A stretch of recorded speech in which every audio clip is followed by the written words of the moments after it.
Hi friends, फिर लेकर आई हूँ मैं आपके लिए पंचतंत्र की एक नई कहानी। आज की हमारी कहानी एक छोटी सी प्यारी सी नन्ही सी चूहिया की है। एक जंगल में एक तपस्वी रहते थे। वे बहुत पहुँचे हुए ऋषि थे। उनका तपस्या बल बहुत ऊंचा था। रोज़ वह प्रातः आकर नदी में स्नान करते थे और नदी किनारे के एक पत्थर के ऊपर आसन जमाकर तपस्या करते थे। निकट ही उनकी कुटिया थी, जहाँ उनकी पत्नी भी रहती थी। एक दिन एक विचित्र घटना घटी। अपनी तपस्या समाप्त करने के बाद ईश्वर को प्रणाम करके उन्होंने अपने हाथ खोले ही थे कि उनके हाथों में एक नन्ही सी चूहिया आ गिरी। वास्तव में आकाश में एक चील पंजों में उस चूहिया को दबाए उड़ी जा रही थी और संयोगवश चूहिया पंजों से छूटकर गिर पड़ी थी।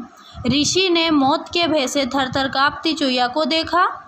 ऋषि और उनकी पत्नी के कोई संतान नहीं थी। कई बार पत्नी संतान की इच्छा व्यक्त कर चुकी थी। ऋषि दिलासा देते रहते थे। ऋषि को पता था कि उनकी पत्नी के भाग्य में अपनी कोख से संतान को जन्म देकर माँ बनने का सुख नहीं लिखा है। किस्मत का लिखा तो बदला नहीं जा सकता, परंतु अपने मुँह से यह सच्चाई बताकर वे पत्नी का दिल नहीं दुखाना चाहते थे। यह भी सोचते रहते थे कि किसी उपाय से पत्नी के जीवन का यह अभाव दूर किया जाए। ऋषि को नन्ही चूहिया पर दया आ गई। उन्होंने अपनी आंखें बंद करके एक मंत्र पढ़ा और अपनी तपस्या की शक्ति से चूहिया को मानव बच्ची बना दिया। वह उस बच्ची को हाथों में उठाए घर पहुँचे और अपनी पत्नी से बोले, सुभागे, तुम सदा संतान की कामना किया करती थी। समझ लो कि ईश्वर ने तुम्हारी प्रार्थना सुन ली और यह बच्ची भेज दी। इसे अपनी पुत्री समझकर इसका लालन पालन करो। ऋषि पत्नी बच्ची को देखकर बहुत प्रसन्न हुई। बच्ची को अपने हाथों में लेकर चूमने लगी। कितनी प्यारी बच्ची है, मेरी बच्ची ही तो है यह, इसे मैं पुत्री की तरह ही पालूंगी। इस प्रकार वह चूहिया मानव बच्ची बनकर ऋषि के परिवार में पलने लगी। ऋषि की पत्नी सच्ची माँ की भांति ही उसकी देखभाल करने लगी। उसने बच्ची का नाम कांता रखा। ऋषि भी कांता से पितावत स्नेह करने लगे। धीरे धीरे वे भूल ही गए कि उनकी पुत्री कभी चूहिया भी थी। माँ तो बच्ची के प्यार में खो ही गई। वह दिन रात उसे खिलाने, उससे खेलने में लगी रहती थी।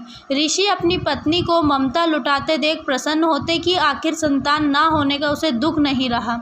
ऋषि ने स्वयं भी उचित समय आने पर कांता को शिक्षा दी, सारी ज्ञान विज्ञान की बातें सिखाई। समय पंख लगाकर उड़ने लगा। देखते ही देखते माँ का प्रेम तथा ऋषि का स्नेह व शिक्षा प्राप्त करती कांता बढ़ते बढ़ते 16 वर्ष की सुंदर सुशील योग्य युवती बन गई।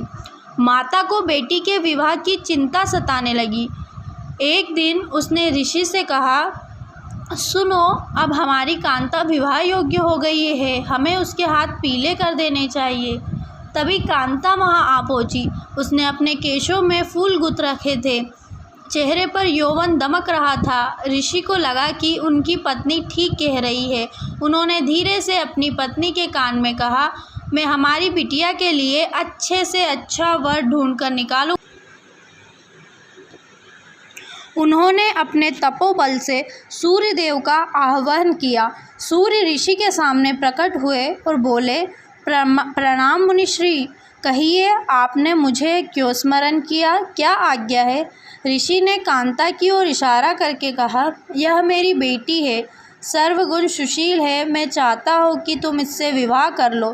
तभी कांता बोली, तात, ये बहुत गर्म है, मेरी तो आंखें चुंधी आ रही है, मैं इनसे विवाह कैसे करूं, ना कभी इनके निकट जा पाऊंगी ना देख पाऊंगी। ऋषि ने कांता की पीठ थपथपाई और बोले, ठीक है, दूसरे और श्रेष्ठ वर देखते हैं। सूर्य देव बोले, ऋषिवर, बादल मुझसे श्रेष्ठ है, वह मुझे भी ढक लेता है, उससे बात कीजिए। ऋषि के बुलाने पर बादल गरजते लरजते और बिजलियां चमकाते प्रकट हुए।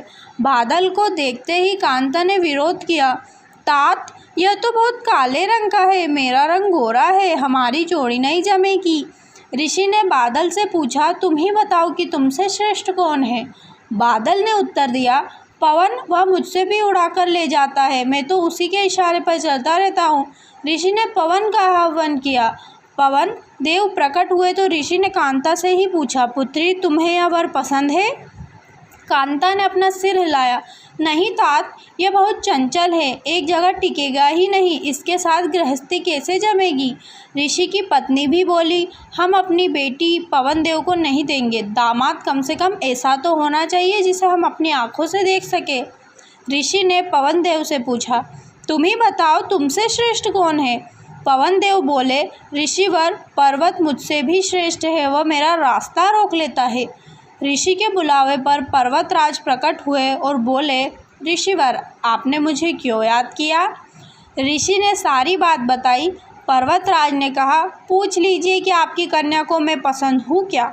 कांता बोली, ओ यह तो पत्थर ही पत्थर है, इसका दिल भी पत्थर का होगा। ऋषि ने पर्वतराज से उससे भी श्रेष्ठ वर बताने को कहा तो पर्वतराज बोले, चूहा मुझसे भी श्रेष्ठ है, वह मुझे भी छेद कर बिल बनाकर उसमें रहता है। पर्वतराज के ऐसा कहते ही एक चूहा उसके कानों से निकलकर सामने आकर कूदा। चूहे को देखते ही कांता खुशी से उछल पड़ी। तात तात, मुझे यह चूहा बहुत पसंद है, मेरा विवाह इसी से करा दीजिए। मुझे इसके कान और पूंछ बहुत प्यारे लगे, मुझे यही वर चाहिए। ऋषि ने मंत्र बल से एक चूहिया को तो मानवी बना दिया, पर उसका दिल तो चूहिया का ही रहा। ऋषि ने कांता को फिर चूहिया बनाकर उसका विवाह चूहे से कर दिया और दोनों को विदा किया। सीख, जिस योनि में जीव जन्म लेता है उसी के संस्कार उसमें बने रहते हैं। स्वभाव नकली उपायों से नहीं बदले जा सकते। सो फ्रेंड्स, आज की हमारी कहानी आपको कैसी लगी कमेंट बॉक्स में ज़रूर बताएं और हमारे चैनल को सब्सक्राइब करना ना भूलें।